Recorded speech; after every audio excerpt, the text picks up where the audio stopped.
Mbola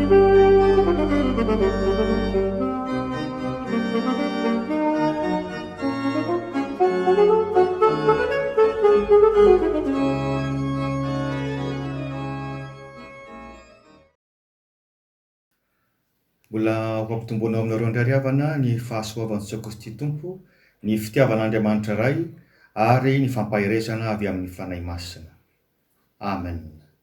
Dia faly mifampahery aminao indray amin'ity Alahady 7 Aprily 2024 ity. Ny tenin'Andriamanitra hifitorantsika dia ny Daniel 2:12 andininy voalohany ka hatramin'ny 7. Hakantsika ny loha hevitra hoe miahy ny olony ny tompo. Dia miomana ary iaona amin'ny Jehovah Andriamanitra. Ny Salamo 2:20 andininy voalohany ka hatramin'ny 5 no entintsika manantona ny tompo izao. Haleloia!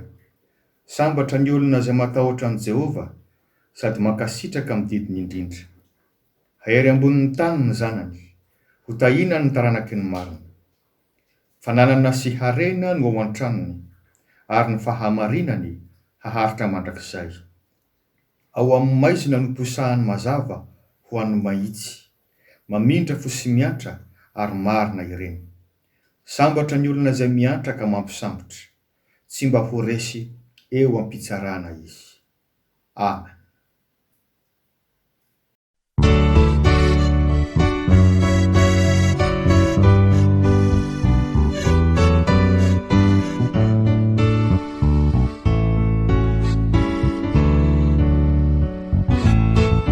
Andriamanitra fitiavana ianao, ka mihevitra ny mombana ety, raha mifomarana izay dia tsy afaka ambavanay hoe ampoanay ny fahasoavana.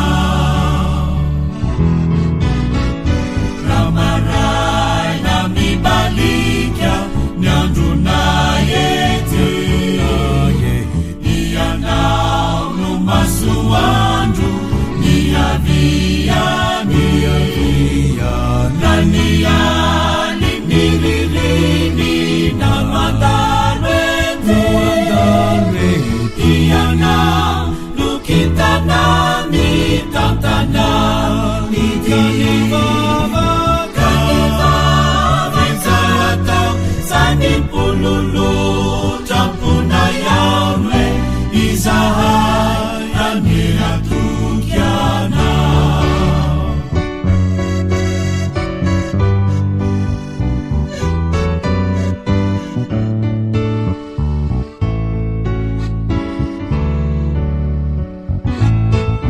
Andriamanitra fitiavana ianao, mitantana ny diana ety, raha handimby miandro ny alina mbola tokana ny deranay hoe ampoanay ny fahasoavana. Raha maraina mibalika ny andronay ety, ianao no masoandro ny aviany, na ny ali ny ririny na mandalo ety,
Vavaka ary sika riavana.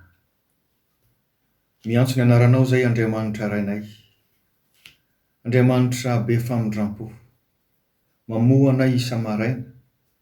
Miasy mikarakara anay na dia be voninahitra aza. Dia misaotra indrindra fa mamangy anay indray ianao ankehitriny. Mahalala ny momba anay tsiraray avy. Na aiza misy ny tsiraray manaraka izao fandarana izao.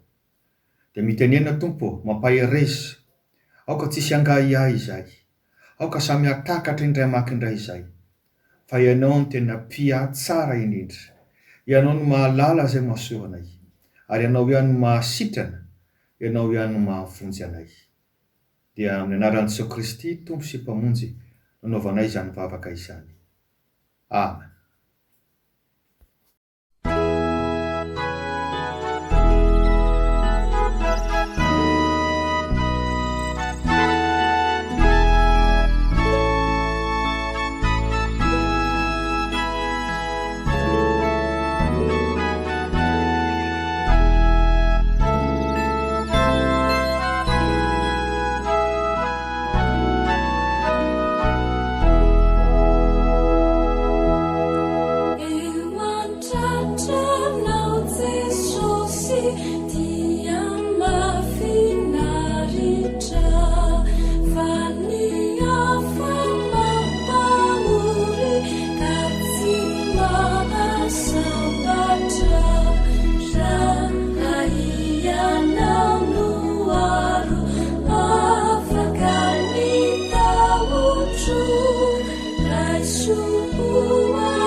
Iroso amin'ny fianonan'ny tenin'Andriamanitra ary sika riavana. Ny vaky tenintsika anio dia hita ao amin'ny fanekena taloha. Daniel 12:12 andininy 1 ka hatramin'ny 13. Ny anaran'i Jesosy, ary amin'izany andro izany dia hitsangana Mikaela, andrian-dehibe, izay mitsangana hiaro ny zanaky ny firenenao. Ary isy andro fahoriana izay tsy misy tahaka azy hatr'izay nisian'ny firenena ka hatramin'izany andro izany. Ary amin'izany dia ho afaka ny firenenao, dia izay rehetra hita voasoratra ao amin'ny boky, ary maro amin'izay matory amin'ny vovoky ny tany no hifo, ny sasany ho amin'ny fiainana mandrakizay, ary ny sasany ho amin'ny enatra sy ny latsa mandrakizay. Ary izay endry dia hamirapiratra toy ny famirapiratry ny lanitra, ary izay mamerina maro amin'ny fahamarinana dia tahaka ny kintana mandrakizay dory. Ray masino, manamasinana ny fahamarinana, fa ny teninao fahamarinana. Amen.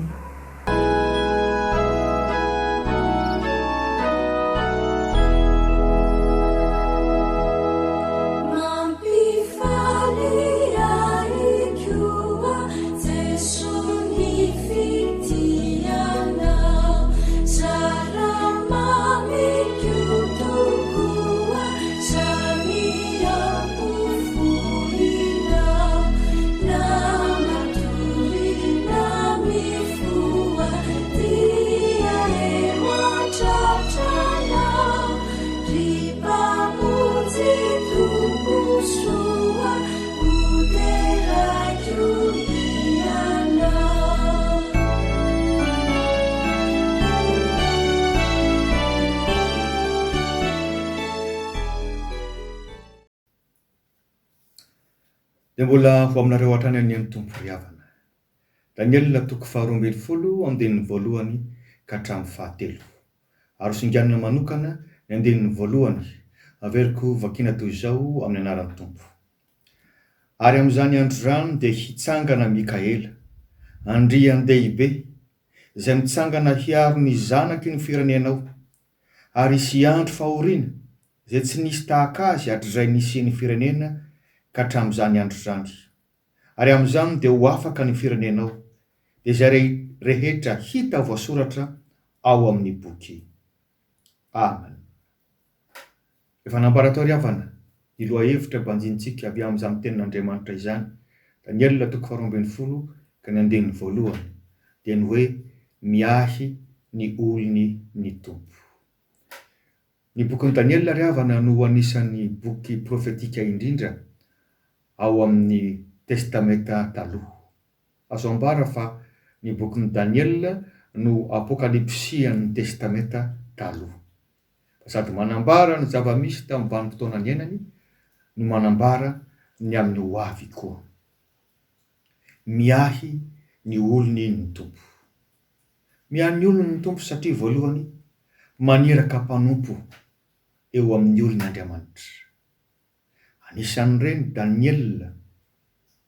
Raha ataony iray milaza ny zava-misy tamin'ny fotoan'androny dia izao: ny Babilonianina na ny Irakianina ankehitriny no nanjanaka ka anisan'ny voazanaka tamin'izany ny zanak'Israely, ary dia maro tamin'ny vahoaka no natao sesitany tany Babilôna.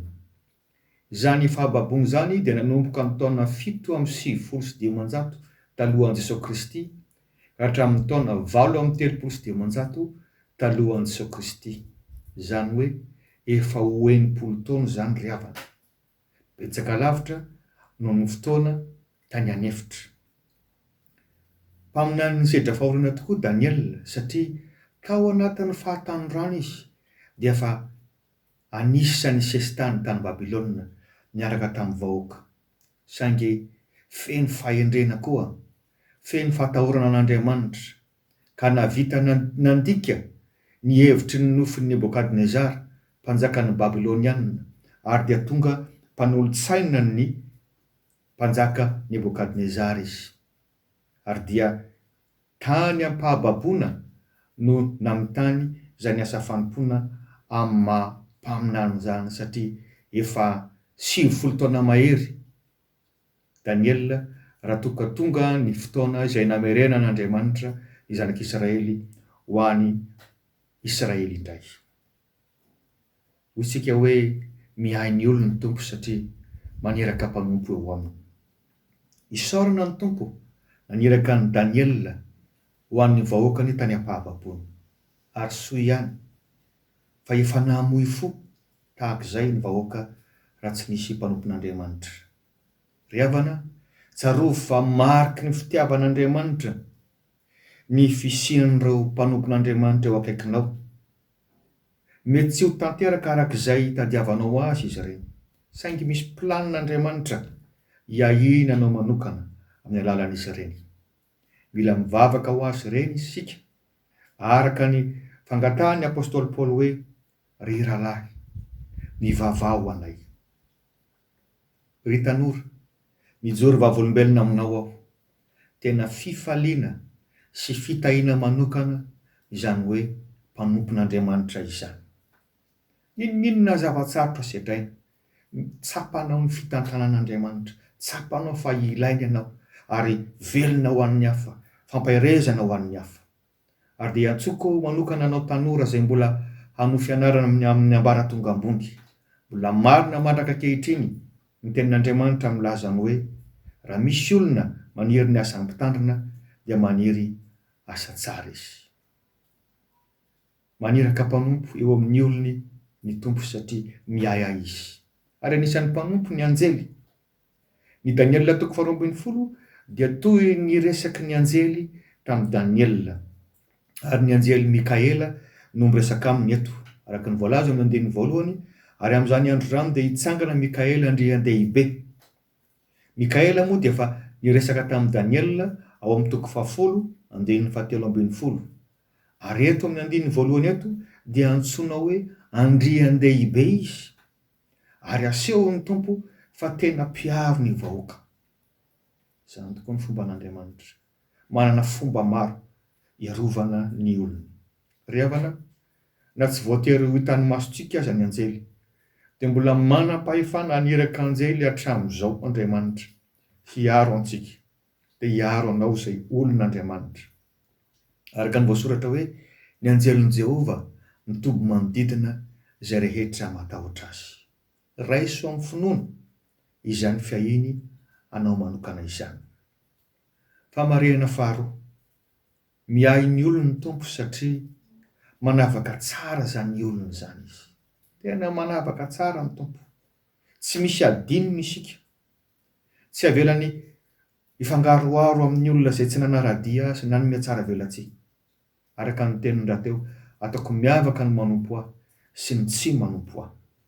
Hoy izy ao amin'ny andininy voalohany ihany tapany faharoa. Ary amin'izany dia ho afaka ny firenenao, dia izay rehetra hita voasoratra ao amin'ny boky. Inona moa ny amin'ity boky ity? Raha tsorina zany dia iraiketan'ny Tompo izay tena mpanaradia azy. Mosesy dia malala ny fisian'io boky io, fa rehefa nangataka tamin'Andriamanitra izy mba hamela ny heloky zanak'Israely satria nanamboatra ombala kely volamena mba ho ataon'ny Andriamanitra mba hiankohofany, dia hoy Mosesy nangataka tamin'i Jehovah, ary ankehitriny enganie ka hamela ny fahotany ianao, fa raha tsy zany mifono aminao aho, vonoy eo amin'ny bokinao izay nosoratanao ny anarako. Exodosy 2:2, andininy 2:2. Ary fantatsika fa ao amin'ny bokin'ny Apokalipsy dia antsoina hoe bokin'ny fiainana io boky io. Ao zany no ahitana ny anaran'ireo olona tafiditra eo amin'ny fanjakan'Andriamanitra. Araka ny voalaza ao amin'ny toko 1:20, andininy 7:20 manao hoe, ary tsy mba hiditra ao mihitsy izay tsy masina, na izay manao vetaveta, na izay mandainga, fa izay voasoratra ao anatin'ny bokin'ny fiainana izay ian'ny zanak'ondry ihany. Ary farany Jesosy Kristy mihitsy no mampatsiahy ny fisian'io boky io. Rehefa falifaly ny mpianatra avy nandroaka devoly ary lasa tokoa ny devoly, dia hoy ny Tompo hoe, kanefa aza mifaly ianareo satria manaiky anareo ny fanahy, fa mifaly satria voasoratra any an-danitra ny anaranareo. Zany rehetra zany dia mampatsiahy antsika ny hoe tena tsy avelan'Andriamanitra hisy latsaka ny anaran'izay tena manaradia azy. Isika aza raha misy zavatra manokana tiantsika ho tadidy mba tsy ho very amin'ny fotoana izay tena ilana azy, dia soratantsika ao anaty diarintsika ao. Fa ny Tompo dia manana boky, fomba filaza zany ilazana ny hoe tsisy avelan'ny Tompo ho diso zany ny anaran'izay manaradia azy. Ry havana, tsy matory na rehendrehana ny Tomponao, tsy hisy latsaka ny anaranao raha tena olona ianao. Ary manamafy an'izany Jesosy Kristy milazany hoe, ny ondriko mihaino ny feoko ary izaho mahalala azy. Tsy ho foana tsy akory ny fikelezana ainantsika izay manaradia ny Tompo. Mahareta, tany mafy izay anananao mba tsy hisiaka ny sady-boninahitry ny fiainanao. Fahatelo, miahy ny olona ny Tompo satria miantoka ny hoaviny izy. Tena miantoka ny hoavintsika ny Tompo. Hoy izy milaza an'izany eo amin'ny andininy voalohany. Ary amin'izany andro zany dia hitsangana Mikaela amin'ny endrika hoavy. Ka tsy milaza ny hoavy fotsiny fa milaza ny ankehitriny koa io satria fantatsika tsara fa babo tany Babilôna ny zanak'Israely. Eo ambany zioga tsy afaka manao izay tiany atao. Noho izany tsy afaka manao teny mivatambatana i Daniel, tsy mahazo manao teny manohitra izy. Noho izany hanafenana ny afatra ny fametrahana amin'ny endrika hoavy ny afatra eto. Fa ny vahoaka izay babo, izay voageja, izay misedra fahoriana dia mahatakatra ny hoe ho azy koa izany afatra ambaran'i Daniel izany. Milaza ny hoe na dia mafy aza ny fahoriana sedraina dia mbola hovahan'ny Tompo amin'ny fombany zany. Ary dia tanteraka izany famahan'ny Tompo azy zany tamin'ny alalan'ny mpanjaka Kirosy tamin'ny taona 8:300 namoaka didy mba ahazoany zanak'Israely miverina any amin'ny fireneny. Nefa araka ny nambara tery am-piandohana dia milaza ny hoavy indrindra koa izao afatra Daniel izao. Ho an'ny zanak'Israely manokana dia mbola manambara ny amin'ny siny ny fanafia ny firenena manodidina, anisan'izany ny Persianina na Iran ankehitriny, izay andingo indray ny fanjanahana nataon'ny Babilônianina. Fa tany amin'ny farany taon'ny 109 dia ny Persianina tokoa no nanjanaka indray ny faritra izay nisy any Israely iny. Fa tsy ho an'ny Israely fotsiny, ho an'izao tontolo izao mihitsy no anambarana ny amin'ity andro mahory ity. Andro farany no filazany soratra masina azy. Ary aoka tsy afangarontsika ny andro farany sy ny fara andro. Eto moa izy dia ambara hoe andro fahoriana. Fa ny andro farany dia manomboka tamin'ny fotoana ny akaran'i Jesoa Kristy Tompo tany an-danitra ary mandrapiveriny eny amin'ny raolanitra indray. Ka ilay andro fivereny eny amin'ny raolanitra no antsoina hoe fara andro. Fa ilay andro mandrapatonga an'izay no antsointsika hoe andro farany. Fa tena ao anatin'ilay andro farany mihitsy tsika izao. Ao amin'ny fanekena taloha, Jeremia 3:7 dia milaza io andro farany izay miendrika fahoriana io hoe indrisy, fa lehibe izany andro izany, ka tsy misy tahaka azy. Ary Jesoa Kristy Tompo ao amin'ny Mateo 4:20 dia milaza an'izany hoe fa amin'izany andro izany dia hisy fahoriana lehibe izay tsy mbola nisy to azy hatrizay ny andohan'izao tontolo izao. Ry havana, averiko ihany, efa tena ao anatin'ny andro farany isika izao. Efa betsaka ny famantarana, raha tsy laza afa-tsy ny Mateo 4:20 ao, ilazany Jesosy hoe ary hisy horohorontany lehibe, mosary, harety mandringana any amin'ny tany samihafa, ary hisy zava-matahotra sy famantarana lehibe avy any an-danitra. Efa nisy foana izany mosary izany, na dia tany amin'ny tany mandroso azy. Efa be dia be izay harety mandringana izay, ary tsy hoe amin'ny firenena iray ihany fa mandringana eran-tany talohan'ity Covid-19 ity. Ary betsaka koa izay loza ara-boajanahary izay nahafaty olona betsaka lavitra noho izao harety mandringana fantatsika izao. Ireny rehetra ireny dia manambara amintsika fa tena ao anatin'ny andro farantsika izao. Noho izany mila miomana mba tsy voatelina ao anatin'izany andro fahoriana izany, mba tsy ho any amin'ny fiemorana ka anjary ho any amin'ny fahaverezana mandrakizay. Matoky an Jesosy Kristy Tomponao izay efa nilaza hoe aty amin'izao tontolo izao no ahitanareo fahoriana, nefa matoky izao efa naharesy izao tontolo izao. Hamarana ry havana, mety ho faty alohan'ny ahatongavan'i Jesosy Kristy Tompo izao sy anao. Fa na izany azy dia matoky fa hanangana antsika ho any amin'ny fiainana mandrakizay ny Tompo. Ao amin'ny 2 dia ilazan'i Daniel izany fananganana avy amin'ny maty izany. Hoy izy, ary maro amin'izay matory eo amin'ny vovoky ny tany no hifo, ny sasany ho amin'ny fiainana mandrakizay, ary ny sasany ho amin'ny henatra sy ny latsa mandrakizay. Iny andikan'izany, tena mpitsara marina Andriamanitra, ka tsy hanadino anao, tsy hamelanao ho tavela any amin'ny vovoky ny fahafatesana mandrakizay. Mazava ny afatra, izay mandana Andriamanitra tamin'ny androm-piainany dia handray henatra sy latsa mandrakizay ho any amin'ny farihy rehetra afo. Fa izay miaraka amin'ny Tompo dia no izao dia miaina izany fiainana mandrakizay izany, handova ny fanjakan'ny lanitra. Ko aza mangatakandro intsony, raiso ho Tompo sy mpamonjy anao manokana Jesosy Kristy, maharetatra amin'ny farany, matokia fa hahin'ny Tompo tokoa ny olony. Dia ho fan'Andriamanitra ireriny voninahitra. Amen.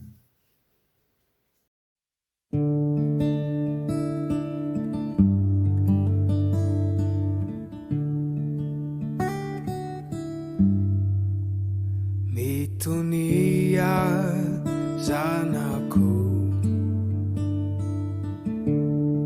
fa eto ao reko avoko ireo vavakao miantsa amin'ny aiky miala elonao itraka ianao aza manay fa eto ao matoky ay zanako fisao tsy afoy anao etsio fafako ny ranomasonao tsapako zay tsapanao tiako sarotsy anao indrindra zadino fa eto ao ny zava-drehetra tsy voatery afaly anao fa ny zava-drehetra miara-miasa soanao aza manay fa eto ao tsy avelako andeha irerenao mety tsy ho azonao za hitondrako anao fa aza manay zamanay fa izao hitantananao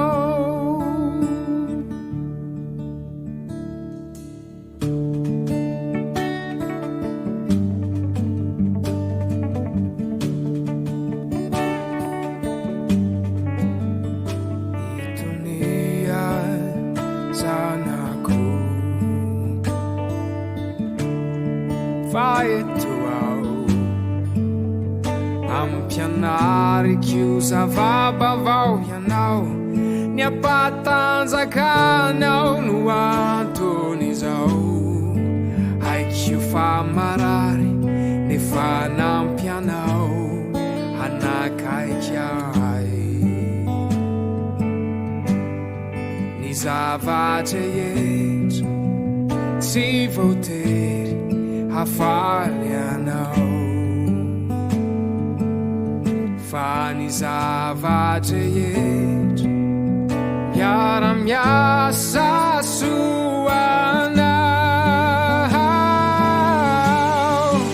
aza manay fa eto ao tsy avelako andeha irerenao mety tsy ho azonao za hitondrako anao fa aza manay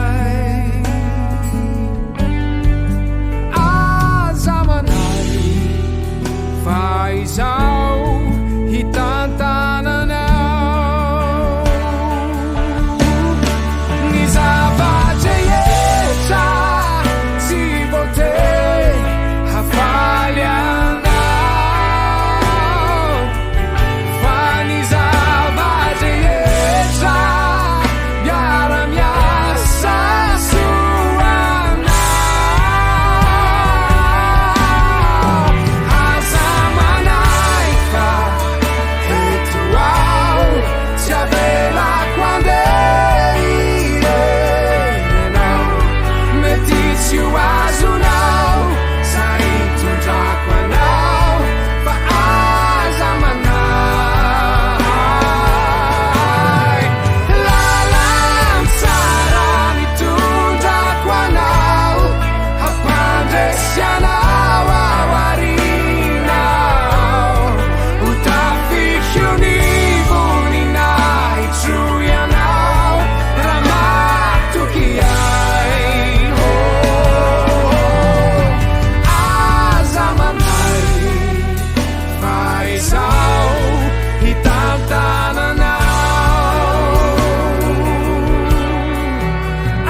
Manasanao hiaraka hivavaka izao.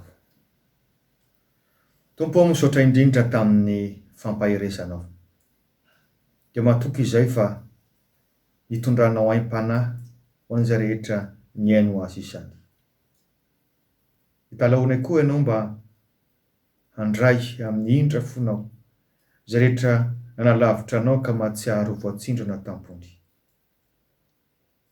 Manomeza sainanay Tompo, manoloana ny olana samy hafa setrainay. Ary dia afanao sy ampahirezo manokana ireo kivy sy ketraka amin'izao fiainana izao, ireo matsiaro voailikilika. Aseho koa ho an'ireo lavitra fianakaviana, fa Andriamanitra ny akaiky sy ny alavitra ianao. Dia apetraka eo ambany tanàmaherinao ireo marary ny Covid-19. Ianao mahalala fa na ny fanafody aza mbola tsy misy. Tarivo hanantenanao ireo Tompo. Apetraka manokana aminao koa ireo marary ny aretina hafa izay mety adinodino ankehitriny. Hiatrao Tompo, torotoroy ny loharanona aretiny, torotoroy ny fo vatony. Mangataka anao izahay hanome hery hatrany ny mpitsabo isan-tsokajiny, sady hiaro azy ireo amin'izao areto mandingana izao. Hanome fahendrena ny manam-pahefana isan-tsokajiny koa ianao, avy tany ampitiavana ny andraikiny. Ary tsy takatry ny sainay dia sitraka hiakambana amin'ilay vavaka nampianarinao manao hoe: Rainay izay any an-danitra, ho masinana ny anaranao, ho tonga ny fanjakanao, hatao ny sitraponao, ny etỳ an-tany tahaka ny any an-danitra. Meo anay an'io izay hanina sahaza ao anay, ary mamela ny helokay tahaka ny namelanay izay meloka taminay. Ary aiza mitondra anay ho amin'ny fankapanay, fa manafanay amin'ny ratsy, fa anao ny fanjakana sy ny hery, ary ny voninahitra mandrakizay. Amen.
Raisoary ny tsodrano atolotra ho anareo avy amin'ny tompontsika.